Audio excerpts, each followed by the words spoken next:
حمد و ثنا ہو تیری کون و مکان السلام علیکم ورحمۃ اللہ وبرکاتہ۔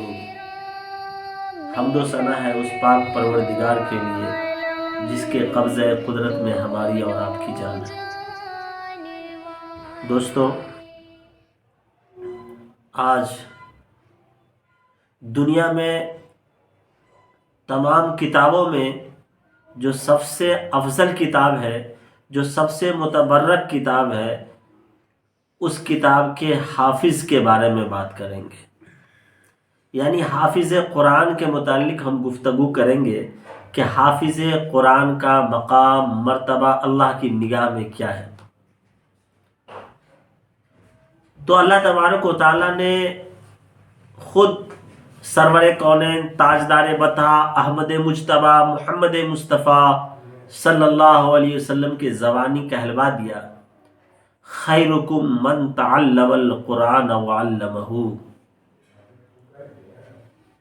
اللہ کے رسول صلی اللہ علیہ وسلم نے فرمایا کہ تم میں سب سے بہترین انسان وہ ہے، سب سے بہترین انسان وہ ہے جو قرآن کو سیکھے اور دوسروں کو سکھائے۔ اس روئے زمین پر جناب محمد رسول اللہ صلی اللہ علیہ وسلم نے فرمایا کہ سب سے بہترین انسان یعنی حافظ قرآن ہے، جو قرآن کو سیکھتا ہے اور جو قرآن کو سکھاتا ہے۔ یہ سب سے بہترین انسان ہے، قرآن کے پڑھنے والے اور قرآن کے پڑھانے والے۔ پھر صحیح مسلم اور صحیح بخاری کی حدیث میں آتا ہے کہ جس شخص نے قرآن کو حفظ کیا، قرآن کو یاد کیا، قرآن پہ عمل کیا، قرآن کے تعلیم کو عام کیا، قرآن کے تعلیم کو لوگوں کو بتایا، اس پہ عمل کرنے کے لیے سکھایا، تو کل قیامت کے دن جب نفسی نفسی کا عالم ہوگا، ہر ایک پریشان ہوگا، اس پریشانی کے عالم میں وہ حافظ قرآن، وہ قرآن کا مبلغ، قرآن کا داعی، قرآن کا سکھانے والا ایسے صف میں کھڑا ہوگا کہ جس صف میں افضل الملائکہ اور امام الملائکہ حضرت جبرائیل علیہ السلام کے ساتھ حافظ قرآن کھڑے ہوں گے۔ تو اللہ تبارک و تعالیٰ نے حافظ قرآن کا جو مقام بتایا، وہ بتایا کہ دنیا میں جتنے بھی انسان ہیں سب سے بہترین انسان ہے کہ جو قرآن کو سیکھا ہے اور دوسروں کو سکھا رہا ہے۔ اور کل قیامت کے دن جب نفسی نفسی کا عالم ہوگا، ایسی صورت میں جو ہے قیامت میں جو حضرت جبرائیل علیہ السلام کے ساتھ جو کھڑے ہوں گے وہ حافظ قرآن کھڑے ہوں گے، عالم قرآن کھڑے ہوں گے، مفسر قرآن کھڑے ہوں گے، قرآن کے داعی اور قرآن کے مبلغ کھڑے ہوں گے حضرت جبرائیل علیہ السلام کے سامنے۔ اور جو شخص قرآن کی تعلیم کو مضبوطی سے پکڑتا ہے، قرآن کے احکام کے اوپر عمل کرتا ہے اور قرآن کو اپنی زندگی کے اندر اتارتا ہے اور قرآن کو سیکھنے کی لوگوں کے اندر ترغیب دیتا ہے اور لوگوں کو بتاتا ہے، لوگوں کو قرآن کی طرف اکساتا ہے کہ زیادہ سے زیادہ خود قرآن سیکھو، اپنے بچوں کو قرآن سکھاؤ، اپنے اندر قرآن کے احکام کو اتارو، اپنے بچوں کو قرآن سکھاؤ، اس کے احکامات کو اتارو، تو اللہ تبارک و تعالیٰ ایسے بندے کو دنیا میں بھی عزت دیتا ہے اور اس کے تذکرے کو اللہ تبارک و تعالیٰ آسمان میں بھی فرماتا ہے اور اس کی شہرت آسمان میں بھی ہوتی ہے۔ فرشتوں کے درمیان اللہ تبارک و تعالیٰ اس بندے کا تذکرہ کرتے ہیں کہ یہ میرا بندہ ہے، یہ قرآن کی ترغیب دے رہا ہے، قرآن کی تعلیم کے احکام کو پھیلا رہا ہے، قرآن کے احکام کو اپنی زندگی میں اتارے ہوا ہے۔ فرشتوں کے درمیان اللہ تبارک و تعالیٰ ایسے بندے کا تذکرہ کرتا ہے، تو دنیا میں تو اللہ تبارک و تعالیٰ عزت دیتا ہی ہے اور آسمان میں فرشتوں کے سامنے تذکرے کرتا ہے اور اس بندے کی شہرت آسمان پر بھی ہوتی ہے۔ حضرت اکرامہ رضی اللہ تعالی عنہ قرآن کو لیا کرتے تھے اور قرآن کو لے کر کے چوما کرتے تھے اور چوم چوم کر کے کبھی تو مسکراتے تھے اور کبھی چوم کر کے رونے لگتے تھے۔ کسی نے کہا کہ اے اکرامہ، قرآن کو آخر چوم چوم کر کے کیوں مسکراتے ہیں؟ تو حضرت اکرامہ نے فرمایا کہ میں مسکراتا اس لیے ہوں کہ اللہ کا کتنا بڑا احسان ہے، کتنا بڑا احسان ہے کہ اللہ تبارک و تعالیٰ نے یہ قرآن ہمیں عطا فرمایا، اور قرآن ہماری زندگی میں آیا اور قرآن سے ہمیں نوازا گیا۔ اس لیے مسکرا رہا ہوں کہ قرآن پڑھ کے جو ہے اپنی زندگی کو سنوار سکتا ہوں، اور روتا اس لیے ہوں کہ اگر قرآن مجھے نہ ملا ہوتا اور قرآن ہمیں عطا نہ کیا جاتا تو ہم اتنی نیکی کیسے کر پاتے۔ دوستو، جو لوگ قرآن کو سیکھتے ہیں اور اس پر عمل کرتے ہیں، حافظ قرآن ہوتے ہیں، تو اللہ تبارک و تعالیٰ کے بے انتہا محبوب ہوتے ہیں۔ اللہ تبارک و تعالیٰ اس سے بے انتہا محبت کرتا ہے، اور اللہ اتنی محبت کرتا ہے کہ جو وہ شخص اللہ کے قریب ہوتا ہے۔ اللہ تبارک و تعالیٰ حافظ قرآن کے مقام و مرتبہ کو اتنا بلند فرمایا کہ قیامت کے دن حافظ قرآن کو اللہ تبارک و تعالیٰ فرمائیں گے کہ آپ ادھر تشریف لائیے۔ وہ حافظ قرآن ڈرتا ہوا ہوگا کہ قیامت کا منظر ہوگا کہ ہر ایک نفسی کے عالم میں ہوگا، کوئی جو ہے گردن تک پسینے میں شراب بور ہوگا، کوئی چھاتی تک پسینے میں شراب اور بور ہوگا، کوئی کمر تک پسینے میں شراب بور ہوگا، ہر ایک نفسی کے عالم میں ہوگا۔ اور جب اللہ تبارک و تعالیٰ حافظ قرآن کو بلائیں گے تو حافظ قرآن ڈرتا ہوا آئے گا۔ حافظ قرآن کو اللہ تبارک و تعالیٰ فرمائیں گے کہ آپ کو ڈرنے کی ضرورت نہیں ہے، میں آپ کو معاف کرتا ہوں، مجھے آپ کو اعزاز دینی ہے۔ آپ قرآن مقدس کا حفظ کیا ہے، اس کی تعلیم کو عام کیا ہے، آپ نے لوگوں کو قرآن پڑھنے کی ترغیب کی ہے، تو وہ حافظ قرآن خوش ہو جائے گا۔ اور اللہ تبارک و تعالیٰ کہیں گے آپ کا اعزاز و اکرام یہ ہے، آپ کا انعام یہ ہے کہ آپ قرآن کو پڑھتے جائیں اور جنت کے تمام سیڑھیوں کو، تمام مدارج کو طے کرتے جائیں، یہاں تک ایسا ہوگا کہ حافظ قرآن کو پڑھتا جائے گا اور جنت کے مدارج پہ چڑھتا جائے گا۔ جب سیڑھیاں ختم ہو جائیں گی، کچھ ہی قدم باقی رہیں گے، تو دوستو اللہ تبارک و تعالیٰ فرشتوں کے قطار کو لگا دیں گے، اور حوروں کے قطار کو اللہ تبارک و تعالیٰ لگا دیں گے۔ وہ حوریں جو اس حافظ قرآن کو سلام عرض کریں گی۔ حافظ قرآن جب جنت کے دروازے میں داخل ہونے کے چند ہی قدم پہ ہوں گے، وہ حوریں دونوں طرف سے کھڑی ہوں گی، فرشتے ہوں گے، سب سلام عرض کر رہے ہوں گے۔ وہ آدمی اپنے آپ کو بہت خوش قسمت سمجھ رہا ہوگا، وہ کہہ رہا ہوگا کہ میں کتنا بڑا خوش قسمت ہوں، میں تو دنیا میں یہ سمجھ رہا تھا کہ میں حقیر ہوں، میری حقیقت کچھ بھی نہیں ہے، میں دنیا کا سب سے چھوٹا آدمی ہوں، لیکن میرا انعام و اعزاز اور میرا اکرام اور میری عزت اتنی ہو رہی ہے کہ میں جو ہے سمجھ نہیں پا رہا ہوں۔ اللہ تبارک و تعالیٰ اس کے اعزاز میں اور دو بالگی عطا فرمائیں گے۔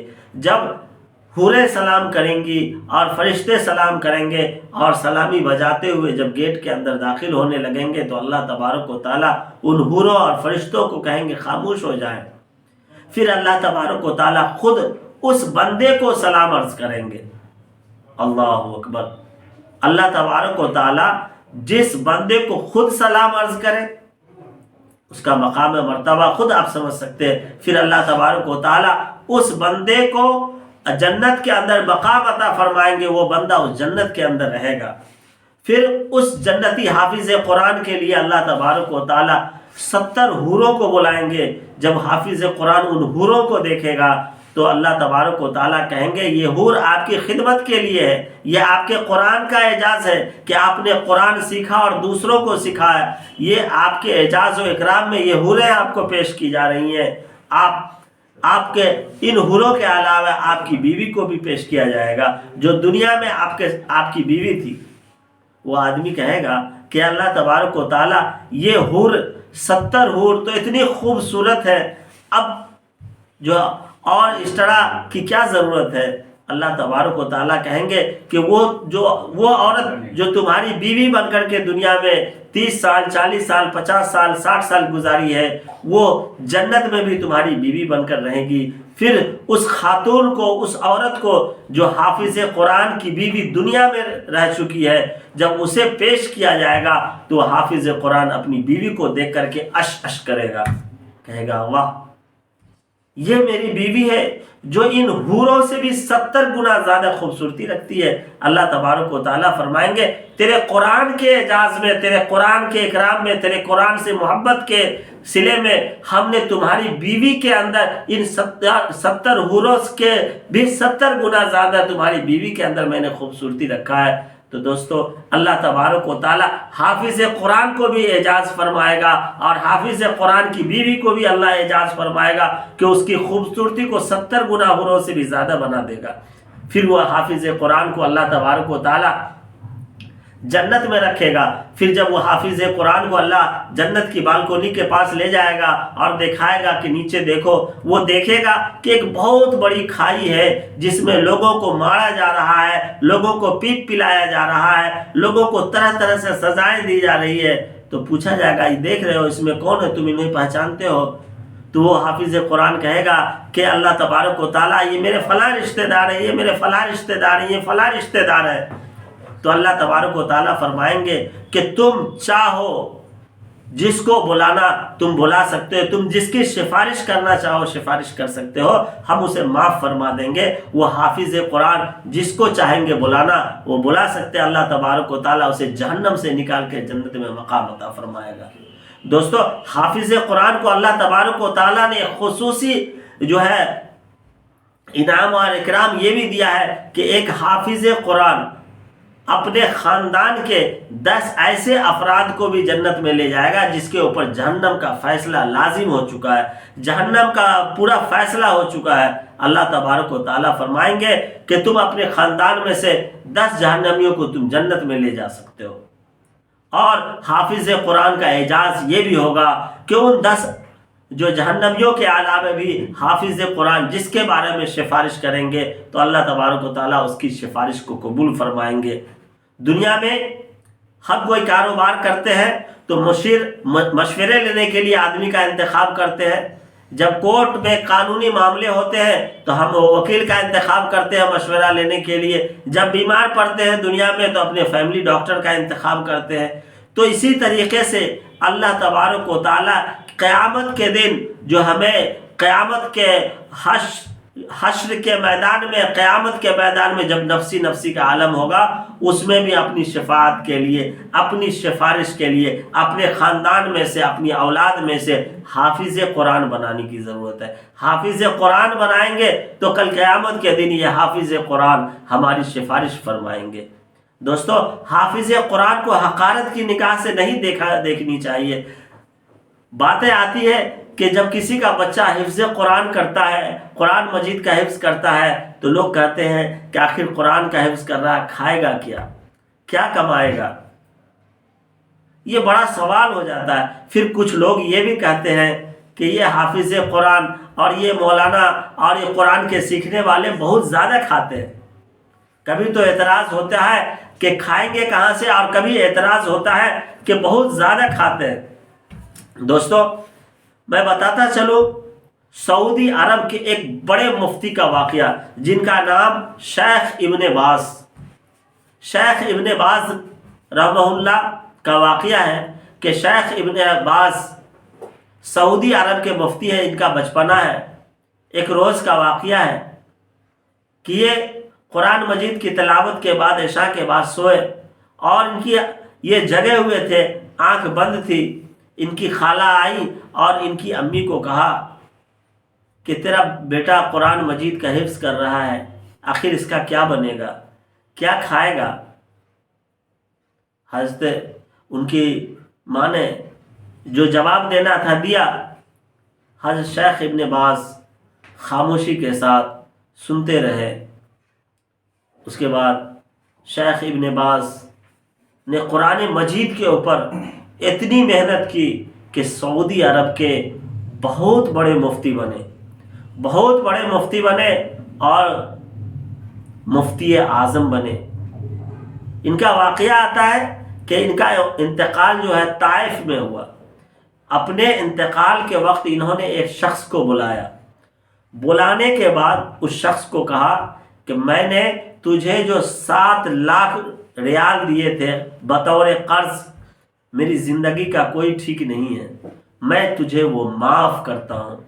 دوستو، حافظ قرآن کو اللہ تبارک و تعالی حقیر نہیں بناتا، حافظ قرآن کو اللہ تبارک و تعالی دنیا سے بھی نوازتا ہے اور آخرت میں بھی نوازتا ہے، جنت میں بھی نوازتا ہے۔ ہمیں حافظ قرآن کی خدمت کرنی چاہیے۔ ایک بڑے اللہ والے نے ایک واقعہ سنایا کہ ایک مدرسہ کے اندر ایک شخص تھے جو ریٹائر ہو گئے، تو کہا کہ طالب علموں کی حافظ قرآن جو قرآن کا حفظ کر رہے ہیں ان کی جا کے ہمیں خدمت کرنی ہے۔ وہ آئے اور مدرسہ کے بچوں کے خدمت میں مشغول ہو گئے، اور کبھی وہ تیل کے کنٹر کو اٹھا کے لاتے تھے، چاول کے بوریوں کو اٹھا کے لاتے تھے، آٹا کے بوریوں کو لاتے تھے اٹھا کر کے، مدرسہ کے راشن پانی کو خرید کر کے لانا اپنی ذمہ داری بنا لیا۔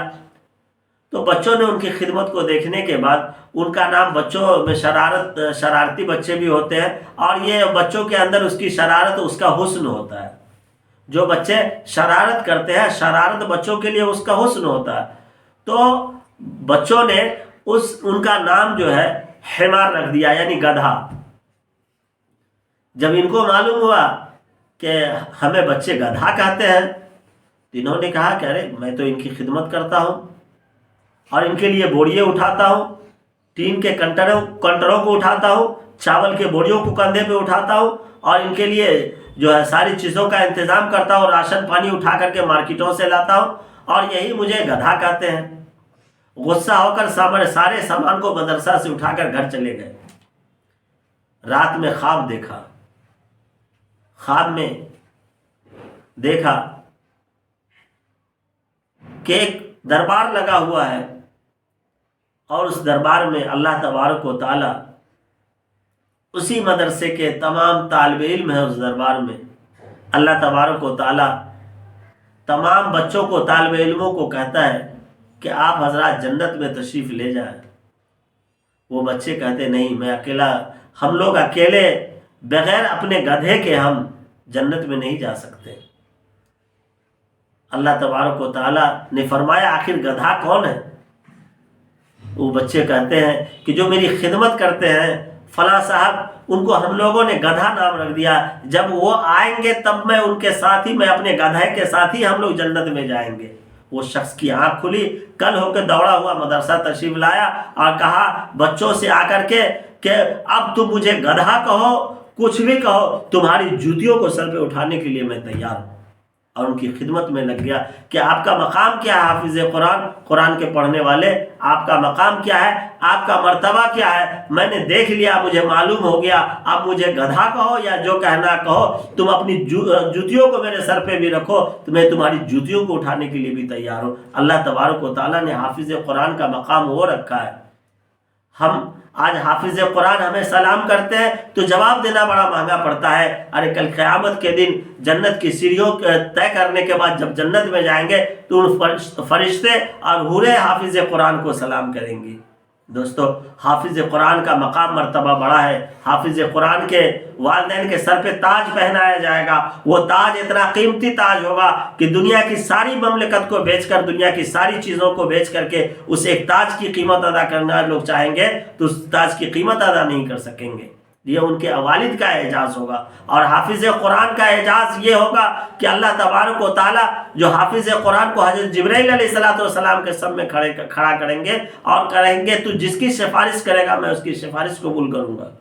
یہ حافظ قرآن کا بڑا مقام ہے، ہمیں انہیں عزت دینے کی ضرورت ہے۔